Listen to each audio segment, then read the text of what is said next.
I think the most important part of an incident response plan is that all the players know what their roles are and they know what they should do and should not do, right?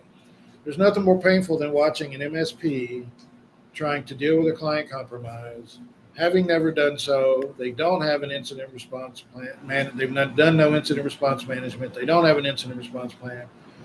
The owner is sitting in his office calling the clients, explaining that there's a compromise and what's going on and trying to maintain some semblance of his business, while his engineers are sitting in their desks, you know, trying to get the clients back online as fast as possible, therefore violating the insurance provider's forensics capture laws, forensics capture requirements, and negating insurance policies and causing all kinds of other problems. All of that goes back to there's a lack of an incident response plan. There's a lack of each person knowing what their roles are, and there's a lack of the training associated with the role assignment, right? What the role assignment is about is making sure that making that person aware of this is your responsibility, and then that person's identification of the training they need to execute on said responsibility.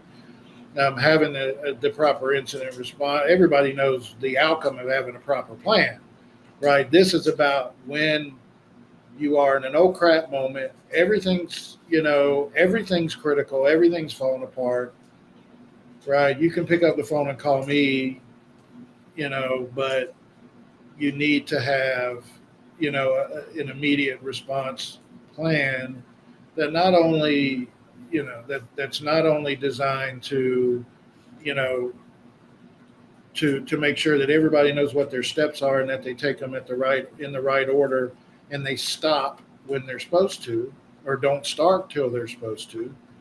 But it goes back to making sure that the owner of the business, the MSP in this instance, can deal with what he needs to deal with from a customer perspective, because he knows his folks know what their steps and actions are, right? And there's nothing more painful than to watch a compromise of an MSP or the client of an MSP. When you talk to them a month before, they're like, "Oh, security, we're pretty good. Our guys, pretty decent security guys." Once they get in a compromise, all bets are off. We chose this one, 17.4, right? So this is out of the CIS control book, right? You could slice this up in NIST or ISO, and they're slightly different in terms of how they break down incident response into multiple pieces. I pulled this one because I find, first of all, the insurance forms have a checkbox, right? Something about an incident response, right? And it frequently says something like, do you have an incident response plan, right? And sometimes through encouragement from their MSPs, or sometimes out of their own volition, and a client will say, "Oh yeah, we've got an endpoint tool, right? We have a security guy we know of that we could call, right?" And they say, "Yes, we have a plan," right? But then comes arbitration, right? An actual attack happens, right? And let's hope there's not a regulator involved, right? Because they can do much teethier things, right? But let's say there's an insurance claim and you go to arbitration, and the insurance company says, "Oh, you said yes to an incident response plan," right? And then they say, "Well, what's in the plan?" Right? And here's the commercially reasonable definition, right?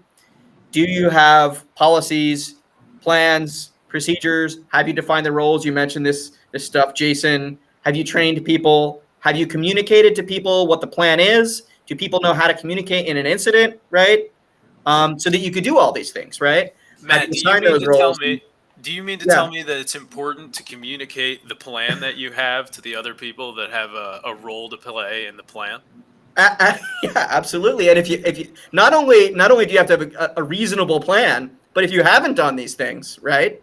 When that claim comes up, you will find that either the claim is denied, right, or the insurer will find the MSP liable, because the client may say, "Well, the MSP told me," and the MSP may say, "Well, we said no such thing," right? But if the MSP didn't get like an incident response waiver or something on file, right? Judges find favorably on those end client businesses. That's something to consider. Yeah. Especially when they're contracting for a service, right? Imagine you're contracting for an organization to be, organizing all of your HR documents, all of your hiring and all of your payment material in terms of your payroll out.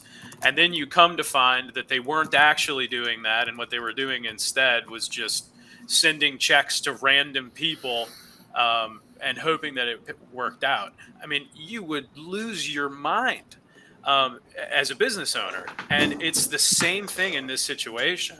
If you're saying, as an MSP, we're going to provide you with X, Y, and Z in terms of incident response, and then you don't actually have a real plan set up, you should be held liable, because you're putting somebody in a situation that's dangerous. It's like yelling fire in a movie theater.